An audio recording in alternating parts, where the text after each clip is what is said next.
आज मैं आपको प्रार्थना के 3 आयाम बताना चाहता हूँ कि कैसे प्रभु की उपस्थिति में बने रहें और कमज़ोरी पर जीत हासिल कर सकें।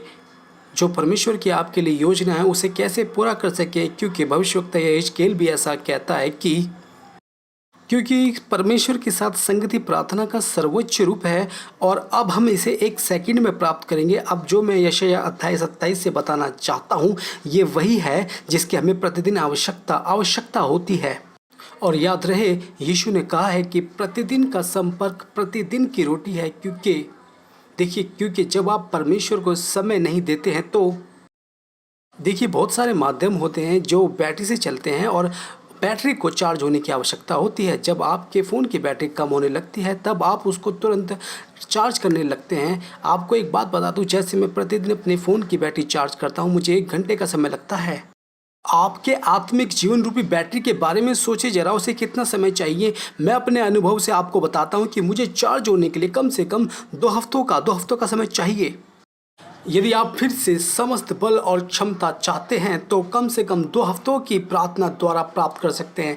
लेकिन अगर आप प्रार्थना को अनदेखा करते हैं तो क्षमता और बल खोना शुरू कर देते हैं। तो आपको निरंतर प्रार्थना में बने रहना पड़ेगा यदि क्षमता को बनाए रखना चाहते हैं तो।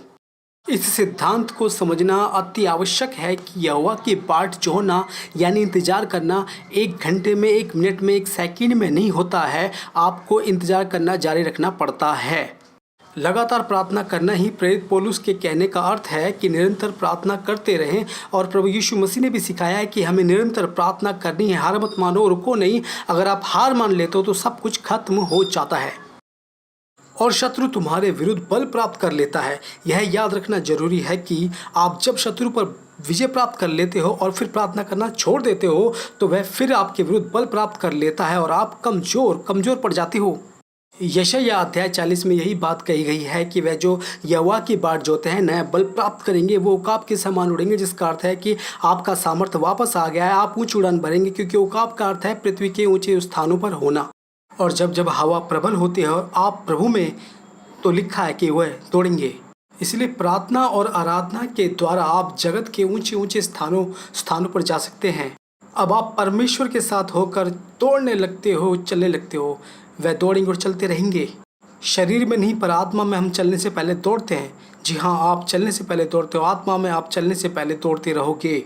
आप दौड़ते हो क्योंकि आप पाना चाहते हो। प्रार्थना का अभाव आपको पाने से रोकता है। प्रार्थना का अभाव आपको आपकी मंजिल से दूर कर देता है और आपको गड्ढे में गिरता है। तो जब आपको अमोले की पकड़ लेते हैं, क्योंकि पुराने नियम में लिखा है कि अमोले की इजरायलियों के पीछे पड़े थे, वो उन्हें बीमार कर देते थे और जो बादल का अनुसरण नहीं करते थे उन्हें अमोले की मार देते थे। जी हाँ, मार देते थे। तो मुझे और आपको अच्छी तरह प्रार्थना के बादल के नीचे रहना है। ये प्रार्थना ही है जो आपको परमेश्वर के साथ सही जगह बादल के नीचे रखती है। अगर मैंने कहा कि वह दौड़ेंगे और कुछ भी प्राप्त कर लेंगे, वह चलेंगे, इसका मतलब है कि उनकी संगति परमेश्वर के साथ है। और निरंतर प्रार्थना का ये मतलब है कि आप अच्छी तरह से सांस ले पा रहे हो, ऑक्सीजन ले रहे हो, कार्बन डाइऑक्साइड बाहर छोड़ रहे हो, शरीर को बाहर छोड़ रहे हो और आत्मा को आप अपने अंदर ले रहे हो। मैं फिर से कहता हूँ कि जब भी आप प्रार्थना करते हो आप शरीर को और आत्मा को अंदर ले लेते हो। इस प्रकार आपको पवित्र आत्मा मिल जाता है। आपको रिचार्ज होने के लिए 100% बैटरी पूरी करनी होती है। जी हाँ, 2 हफ्तों का समय इसीलिए ही लगता है कि आप प्रार्थना निरंतर करते रहो। तो आप जब सही रीति से परमेश्वर के साथ संगति में हो तो मेरे पसंदीदा यशायाह अध्याय 27 के आयत 5 में इसके बारे में यहाँ कुछ लिखा है, या मेरे साथ मेल करने को वह मेरी शरण ले, वह मेरे साथ मेल कर ले। वाह, कितना प्यारा वचन है, मुझे बहुत पसंद है। सिर्फ परमेश्वर की संगति ही आपको आनंद, शांति और रक्षा दे सकती है। देखिए, एक बहुत ही अच्छा और उदाहरण है भजन संहिता 3 का, आपने शायद पढ़ा होगा, जिसमें एक स्थिति लिखी है। ये स्थिति आप मेरे किसी के भी साथ हो सकती है। हम शत्रुओं से, परिस्थितियों से, दुख से घिर सकते हैं। भजन संहिता 3 का 1 में यहोवा से दाऊद गिड़गिड़ाते हुए प्रार्थना करता है, क्योंकि दाऊद बेचैन है, कुल मुलाया हुआ है, कोई बचाव, कोई तरीका उसे नहीं सूझता। तो भजन संहिता 3 के 1 में दाऊद कहता है, हे यहोवा, मेरे सताने वाले कितने बढ़ गए हैं, वह जो मेरे विरुद्ध उठते हैं बहुत है। देखिए, यहाँ पर असंख्य दुख है। 2 में कहता है, बहुत से मेरे प्राण के विषय में कहते हैं कि उसका बचाव परमेश्वर की ओर से नहीं हो सकता। 3 आयत में कहता है, परंतु हे यहोवा तू मेरे चारों ओर मेरी ढाल है, तू मेरी महिमा और मेरे मस्तिष्क का ऊंचा करने वाला है। और आयत 4 में कहता है, मैं ऊंचे शब्द से यहोवा को पुकारता हूँ और वह अपने पवित्र पर्वत से मुझे उत्तर देता है। इसके बाद दाऊद के अंदर शांति आ जाती है। मैं लेटकर सो गया, फिर जाग उठा, क्योंकि यहोवा मुझे संभालता है। आयत 6 में लिखा है, मैं उन 10,000 मनुष्यों से नहीं डरता जो मेरे विरुद्ध चारों ओर पाती बांधे खड़े हैं।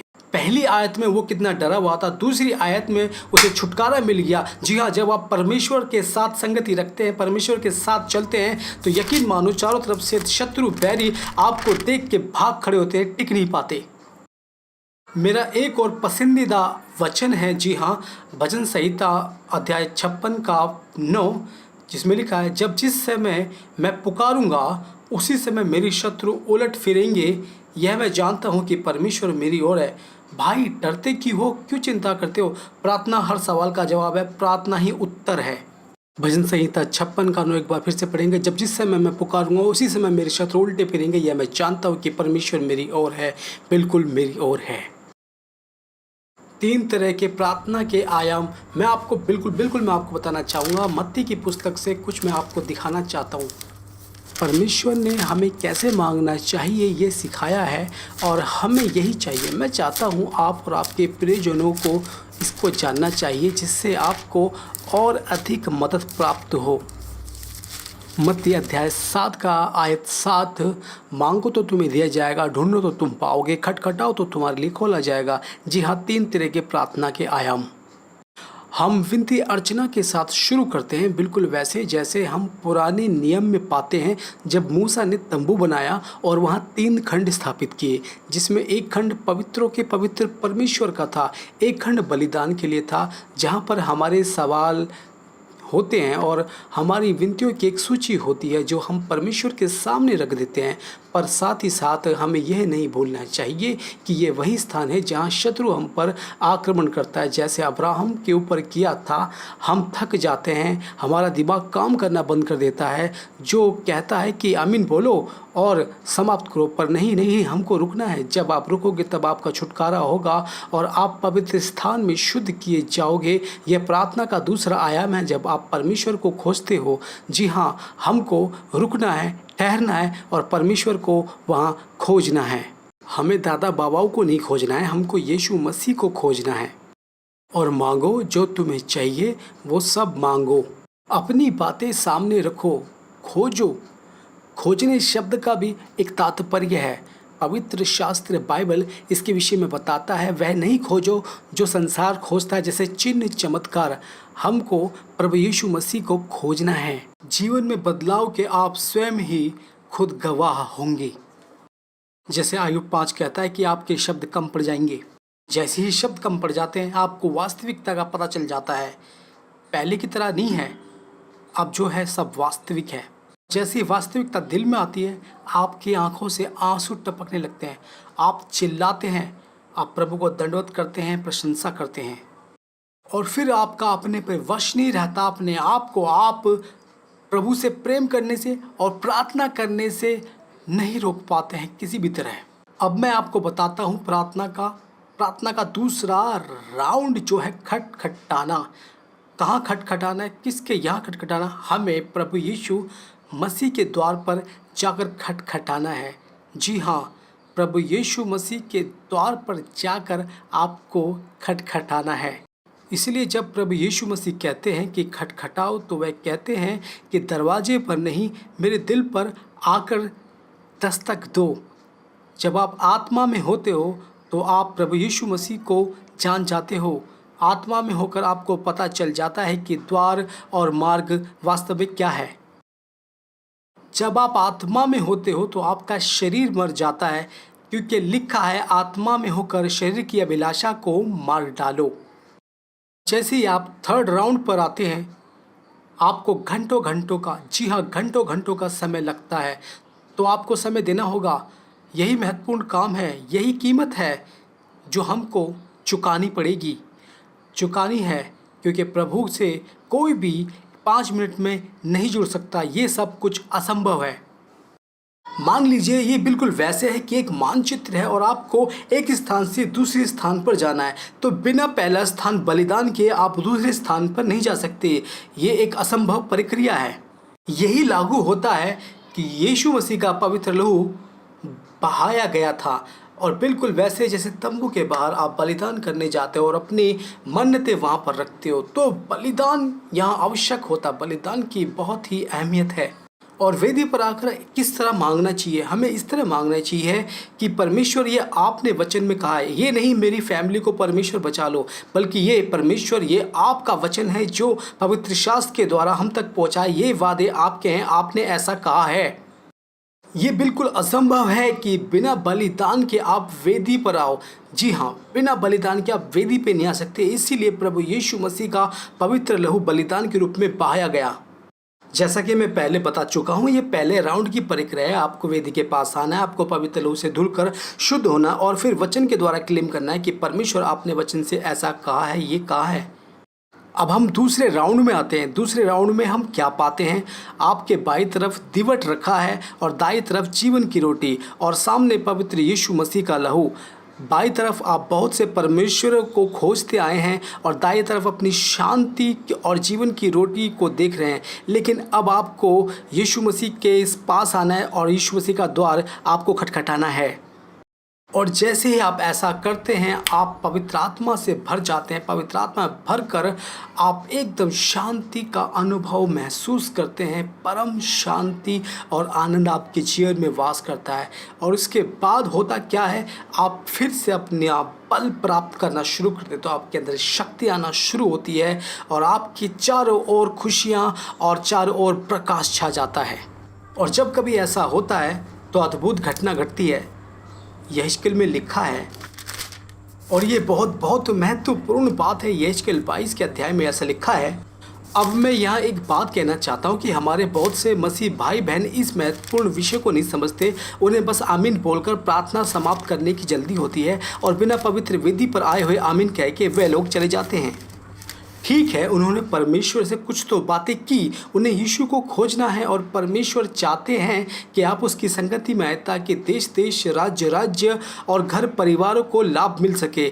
जब आप परमेश्वर की उस संगति में आते हो तो मैं बताना चाहता हूँ कि क्या होता है। देखिए कितना प्यारा वचन है यहेजकेल 22 अध्याय उसका 30 वचन।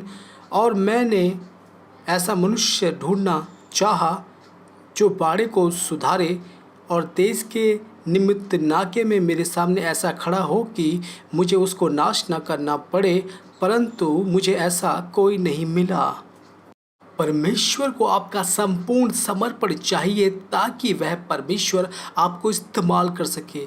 वह आपको इंस्ट्रूमेंट की तरह इस्तेमाल करके राष्ट्र को प्रभावित करना चाहता है। दुनिया बदलने के लिए 1000 की, 100 की, जवान की, खूबसूरत की, बलशाली की, बुद्धिमान की, अमीर की ज़रूरत नहीं है। उसे ज़रूरत आपकी और आपके संपूर्ण प्रेममय समर्पण की है। वो आप में समाना चाहता है ताकि प्रभु आपके अंदर आ सके। प्रभु ढूंढता है, पवित्र शास्त्र में लिखा है, प्रभु ढूंढता है कि कौन है मेरा खोजी, कौन कीमत चुकाना चाहता, सब कुछ छोड़कर मेरे पास आना चाहता है। मैं उसका इंतज़ार कर रहा हूँ, क्योंकि लिखा है कि जो यहोवा की बाट जोते हैं वे नया बल प्राप्त करते हैं। वो काबू के समान उड़ते हैं, परमेश्वर के साथ चलते हैं, अद्भुत चिन्ह चमत्कार करते हैं। वो दौड़ते हैं चलने से पहले, और इससे बढ़कर शांति आपके अंदर आती है। आप शांति के साथ प्रभु में लीन हो जाते हैं, प्रभु के साथ साथ आप एक हो जाते हैं। तभी ये वचन कहता है कि वह दौड़ेंगे। जब बल प्राप्त हो गया है तो अब आप सामर्थ्य प्राप्त भी कर लेते हैं। तब परमेश्वर कहता है कि अब मैं तुझे इस्तेमाल करने जा रहा हूँ। तब यहेजकेल 22 के 31 में क्या कहता है, इस कारण मैंने उन पर अपना रोष भड़काया और अपने जलजलाहट की आग से उन्हें भस्म कर दिया है। आप सोच सकते हैं कि परमेश्वर की वाणी न सुनने का क्या परिणाम हो सकता है। परमेश्वर का कोप उन पर भड़केगा, वह नहीं जानते। लेकिन जब आप प्रभु में चलते हो तो आप सोच भी नहीं सकते कि प्रभु आपके द्वारा कैसे कैसे जगत में असंभव दिखने वाले कार्य कर सकता है। जब आप प्रार्थना के इस प्रकार के अनुभव में आते हैं तो वचन भी कहता है कि ऐसे स्वर्ग की नींवें भी ढीली पड़ जाती है जब ये अनुभव आपके जीवन में आता है। अगर आप इस प्रकार के प्रार्थना का मेरा मतलब, इसका मतलब यह नहीं है कि आप स्वर्ग की शक्तियों को बदल दें, स्वर्ग की योजनाओं को बदल दें, स्वर्ग के शासन को बदल दें जब आप इस प्रकार के अनुभव में आते हैं। सामर्थ को भी परमेश्वर देखता है कि ये व्यक्ति अपवित्र या पवित्र किस प्रकार का कार्य कर रहा है, क्योंकि लालच के लिए लोग सामर्थ प्राप्त कर लेते हैं और उसका इस्तेमाल करना चाहते हैं गलत चीज़ों के लिए, लेकिन प्रभु इसकी मनाही करता है। प्रभु कहता है इसका इस्तेमाल सही के लिए करो। यहेजकेल अध्याय इस आयत कहता है, परमेश्वर यहोवा यह कहता है, इज़राइल के घराने में फिर मुझसे विनती की जाएगी कि मैं उनके लिए यह करूं, अर्थात मैं उनमें मनुष्यों की गिनती भेड़ बकरियों के समान बढ़ाऊं। देखिए, ये सब परमेश्वर तय करते हैं, आप नहीं। आपकी मात्र इसमें सिर्फ रजामंदी ही होती है और इससे ज़्यादा कुछ नहीं। बाकी सब कुछ करने वाला परमेश्वर है। परमेश्वर की इच्छा है कि आपको सर के बाल से लेकर पैर के नाखून तक चंगाई दे। परमेश्वर की इच्छा है आपको सामर्थ्य के साथ आगे बढ़ाए और सारे विघ्न को दूर करे। ये एग्रीमेंट किसी कोर्ट में नहीं तय होता है, न ही पवित्र जगह पे। यह एग्रीमेंट केवल और केवल आप और पवित्रों के पवित्र परमेश्वर के बीच ही होता है। एक अनुभव आपके जीवन में आता है कि आप प्रार्थना सम्राट बन जाते हो। बिना प्रार्थना के आप सम्राट नहीं बन सकते। क्या आपको याद है रोमियो अध्याय 8 का आयत 26, जिसमें पवित्र आत्मा के बारे में बात की गई है, जो हमारी कमजोरियों के विषय में बातें करता है, जिसे हमें अपने ऊपर अधिकार देना चाहिए। आत्मा में होकर प्रार्थना करना एक सम्राट बनने से कहीं बढ़कर है। आप पहले सम्राट नहीं बन सकते जब तक कि आप शुरुआत प्रार्थना के साथ ना करो तो। और प्रकाशित वाक्य का अध्याय 2 का आयत 26 इसी विषय पर बात करता है कि विजयी होना प्रार्थना का परिणाम होता है। केवल प्रार्थना से ही सामर्थ्य प्राप्त किया जा सकता है। आदम ने परमेश्वर का सामर्थ्य खो दिया जब उसने प्रार्थना करना बंद कर दिया। मेरा मतलब है कि परमेश्वर ने उसे कायनात पर अधिकार दिया, पर जब वो परमेश्वर से छिप गया तो उसने सब कुछ एक बार में खो दिया और जगत में पाप आ गया। अब इसका तात्पर्य यह है कि प्रार्थना का अभाव आपके अधिकार और सामर्थ्य को नष्ट कर देता है। प्रभु यीशु मसीह ने बड़ी स्पष्ट बात लूका सुसमाचार में की। उसने कहा प्रार्थना करो, अपने चेलों से कहा प्रार्थना करो। लूक के अध्याय 10 के आयत 2 और 19 में मैं आपके लिए पढ़ देता हूँ। और उसने उनसे कहा पके खेत बहुत हैं परंतु मजदूर थोड़े हैं। और इसके बाद 19 वचन में कहता है, मैंने तुम्हें सांप और बिच्छू को रोदने का और शत्रु की सारी सामर्थ्य पर अधिकार दिया है। तो सामर्थ्य और प्रार्थना दोनों आपस में जुड़े हुए हैं। तो इससे अब पता चलता है कि आप बिना प्रार्थना के परमेश्वर की सामर्थ्य नहीं प्राप्त कर सकते हैं, अनुभव नहीं कर सकते हैं।